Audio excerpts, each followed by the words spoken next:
आचार्य कहते हैं कि शुद्ध द्रव्यार्थिक नय की दृष्टि से तो मैं, देखो द्रव्यार्थिक अर्थात द्रव्य माने क्या, द्रव्यार्थिक ये शब्द आया था तीसरे कलश में, शुद्ध चिन्मात्र मूर्ति आया था ना। तो शुद्ध चिन्मात्र मूर्ति का अर्थ क्या कि द्रव्यार्थिक नय से या द्रव्यार्थिक नय से देखो तो मैं तो शुद्ध हूं, शुद्ध चिन्मात्र मूर्ति हूं। ये जो राग आदि हैं वे मुझ में नहीं, बाह्य में जो शरीर आदि का संयोग तो नहीं, ज्ञानावरणादि द्रव्य कर्म का संयोग तो नहीं, लेकिन मेरी परिणति में जो राग आदि और अल्पज्ञता है वह भी मेरे में नहीं। ऐसा कैसे दिखेगा अपने को? अभी परिणति में ज्ञान की तो अल्प दशा है और रागादि भावों का परिणमन है, उसका ही वेदन है। ऐसे में कैसे हम देख सकते हैं कि मैं तो शुद्ध चिन्मात्र मूर्ति हूं? तो कहा द्रव्यार्थिक नय की दृष्टि से देखो, द्रव्यार्थिक नय की दृष्टि से देखोगे तो तुम्हें शुद्ध चिन्मात्र मूर्ति ही दिखेगा।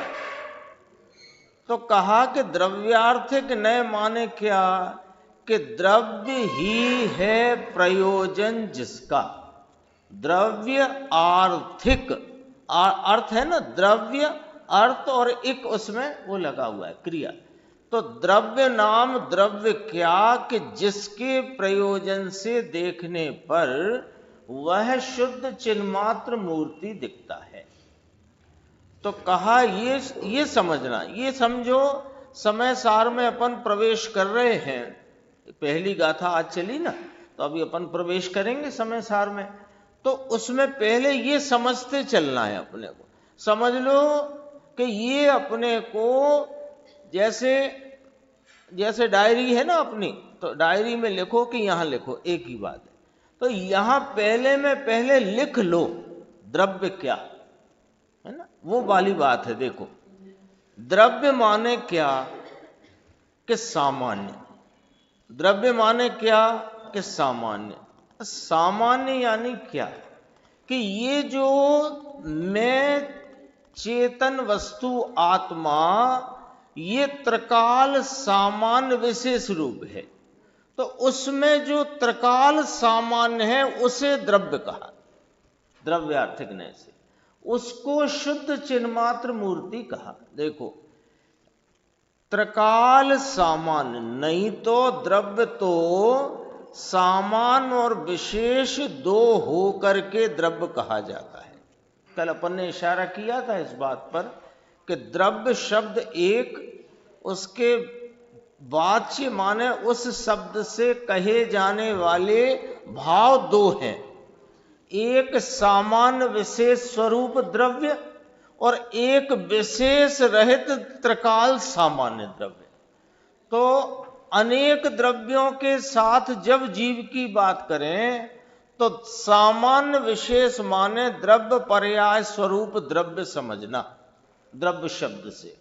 और जब आत्मा के अंदर आत्मा के लिए आत्मा की बात करें तो वहां पर्याय आदि गुण भेदों आदि विशेषों से रहित त्रिकाल सामान्य उसे द्रव्य समझना है। ये बात यहां है। देखो द्रव्य तो सामान्य और विशेष दो होकर के द्रव्य कहा जाता है।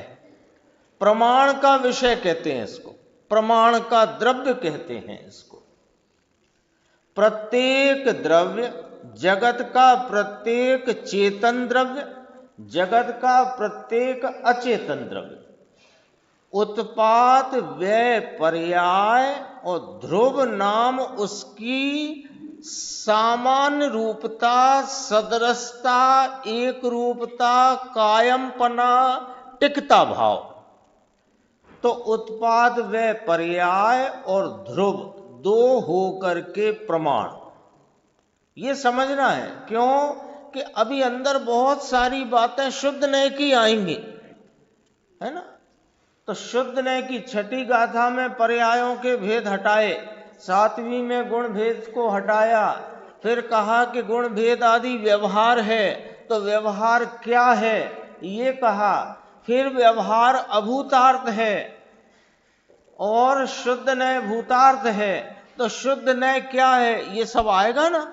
तो पहले प्रमाण समझ लो, क्योंकि प्रमाण में से नयों की बात आती है, नय से प्रमाण नहीं है, प्रमाण में से नय की बात आती है। देखो तो प्रमाण क्या हो गया, अनुभव, प्रमाण क्या हुआ अंकुर भाई। देखो क्या बना प्रमाण कि वस्तु में दो प्रकार के भाव हैं, एक पलटता हुआ प्रति समय का पर्याय भाव और एक कभी नहीं पलटता अनादि अनंत एक रूप भाव।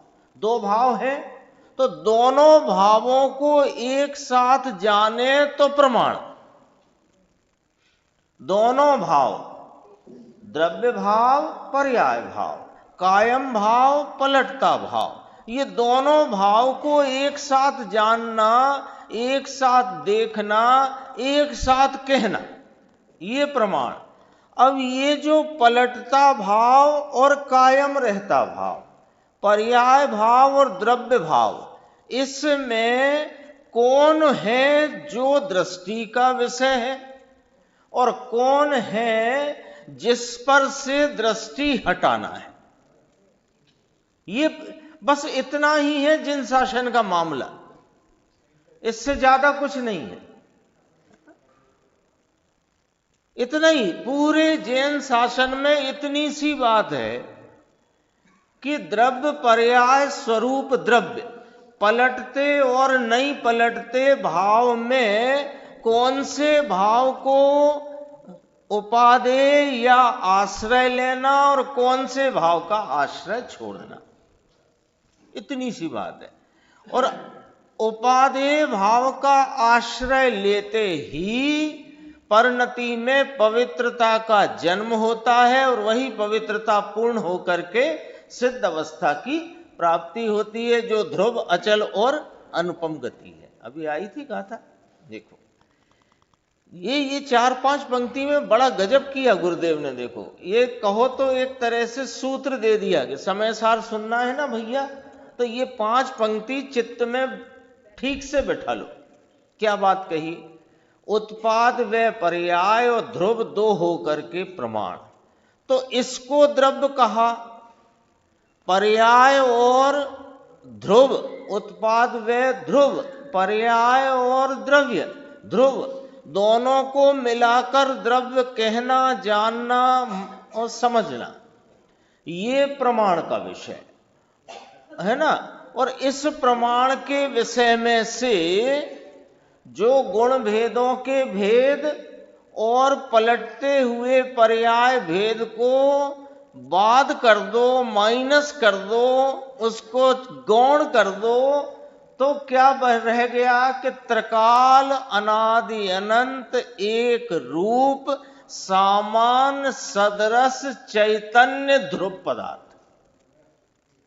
ये शुद्ध नय का विषय, ये द्रव्यार्थिक नय का विषय।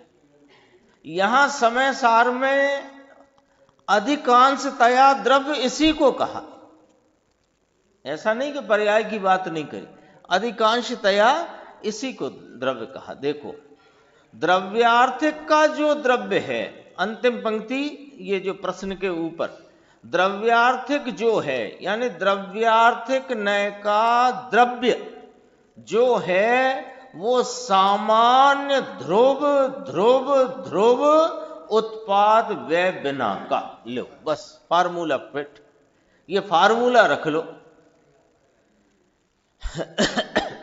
ध्रुव ध्रुव ध्रुव सामान्य सामान्य सामान्य एक रूप सदरस सदरस सदरस, समझ रहे हो? सदरस माने सदैव एक सा ही दिखाई दे, सा माने सदैव, समान, दृश्य माने दिखना, तो सदृश्य सदृश्य सदृश्य सदृश्य, तो उसे संक्षेप में सदरस सदरस बोलते हैं ना। सदृश्य उत्पाद व्यय बिना का।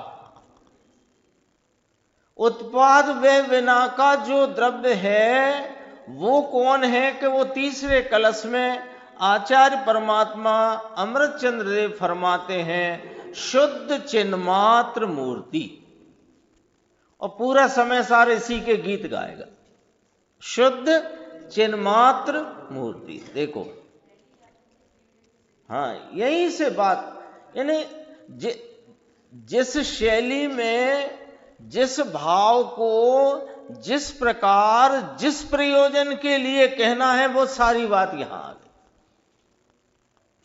ऐसे तो अपने को शुरू करना था पहली गाथा से आज, पर ये विषय रह जाता तो वो अपने पास फार्मूले ही नहीं, तो फार्मूला लेके चलना है। याद रख लो, यहां है ना, ऐसे बोलते हैं टिप्स पर रखो, ये बात टिप्स पर रखो। क्या कि द्रव्य कौन, जिसका आलम्बन लेना है, जिसका आश्रय लेना है, वो कौन के उत्पाद व्यय बिना का। लो आप पर्याय बिना का द्रव्य, अधूरे द्रव्य की दृष्टि कराओगे क्या? अधूरा द्रव्य स्वीकार करने से तो अधूरास रहेगी। अरे अधूरा नहीं है भाई, यही पूरा है, इसका आश्रय लोगे तो पर्याय पूरी हो जाएगी। पर्याय कहीं चली नहीं गई है, वही है, क्योंकि जो द्रव्य को उत्पाद व्यय बिना का देख रही है वो तो पर्याय ही तो है। पर्याय गायब थोड़ी कर दी है, पर पर्याय अपने को न देखकर उस उत्पाद व्यय से रहित सामान्य एक रूपता के स्वभाव को देखती है, तो वो पर्याय पवित्र हो जाती। पर्याय बिना का द्रव्य कहा, वो देख, पर्याय किसे देखे इसके लिए कहा। पर्याय बिना का द्रव्य पर्याय को उड़ाकर, पर्याय का कत्ल करके नहीं कहा। पर्याय पर्याय को न देखे तो किसको देखे कि पर्याय बिना के द्रव्य को देखे तो पर्याय पवित्र हो। ये सारा, यानी समझो बस हो गई, जैन शासन में बस हो गई बात, इतनी बात हो गई, बात पूरी बात हो गई। संसार से मुख मुड़ गया इतने में। अनंत काल का पूर्व का जितना क्लेश था कट गया। ऐसी गजब की बात है। देखो, तो फिर मुमुक्षु ने प्रश्न किया, उसमें खुलासा होता है। देखो साहिब, वर्तमान पर्याय तो रखे ना। अब यहां एक पॉइंट समझना है, तो तुम कौन सी रख रहे थे अभी तक? अब प्रश्नकार से पूछते हैं, तुमने जो पूछा कि साहिब इसमें वर्तमान पर्याय तो रखे ना, तो अब समझो गुरुदेव पूछते हैं उससे कि तुम कौन सी रख रहे थे इसमें, जो वर्तमान की पूछ रहे भाई, है ना। यहां स्पष्ट होना चाहिए, भूतकाल की पर्यायें जो बीत चुकी हैं और भविष्य की जो अभी उत्पन्न हुई नहीं है, वे तो वस्तु में कभी नहीं है।